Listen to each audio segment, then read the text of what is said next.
સુરતમાં foreign currency agent સાથે લાખોની છેતરપિંડી થઈ। રૂપિયા 18.65 લાખની છેતરપિંડી આચરવામાં આવી। ડોલર વટાવવાના બહાને વિદેશી ચલણના એજન્ટને લૂંટ્યો। કારમાં બેસાડીને રૂપિયા પડાવી એજન્ટને ઉતારી ત્રિપુટી ફરાર થઈ। સમગ્ર મામલે અબ્દુલ રહેમાનને પોલીસમાં નોંધાવી ફરિયાદ।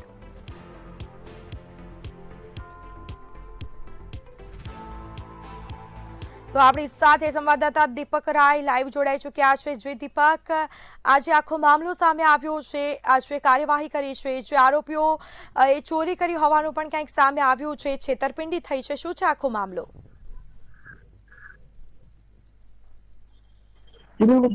સુરતમાં ફોરેન કરન્સી રિઝન્ટેશનને કન્વર્ટ કરવા માટે આવેલા અને 18.65 લાખ રૂપિયાનો લૂંટ કરીને ફરાર થઈ ગયા। ખાસ કરીને વાત કરીએ ફરિયાદી પાસેથી ઇન્ડિયન કરન્સી લઈને ફોરેન કરન્સીમાં કન્વર્ટ કરવાના હતા। તે માટે ફરિયાદીને ગાડીને બેસાડીને આગળ લઈ ગયા અને ઇન્ડિયન કરન્સી લઈ પણ લીધો અને ફોરેન કરન્સી આવી પણ નથી અને ગાડીમાંથી કરીને ભાગી ગયા હતા। ખાસ કરીને ફરિયાદી પાસેથી 18.65 લાખની છેતરપિંડી થયું છે। ફરિયાદી જાગીરપુરા પોલીસ સ્ટેશનમાં ફરિયાદ નોંધાવી છે।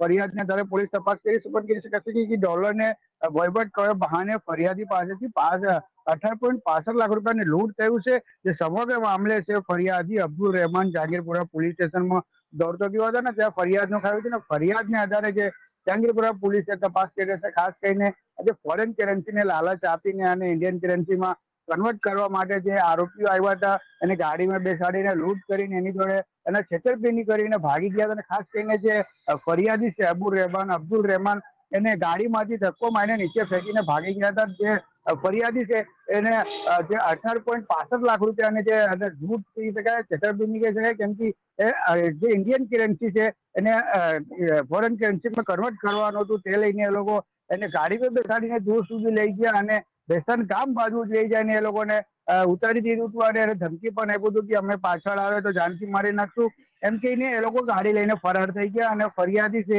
હાલ જાગીરપુરા પોલીસ સ્ટેશનમાં ફરિયાદ નોંધાવી છે અને ફરિયાદને આધારે જે પોલીસ તપાસ કરી રહી છે। જી બિલકુલ, જાણકારી આપવા બદલ આપનો આભાર।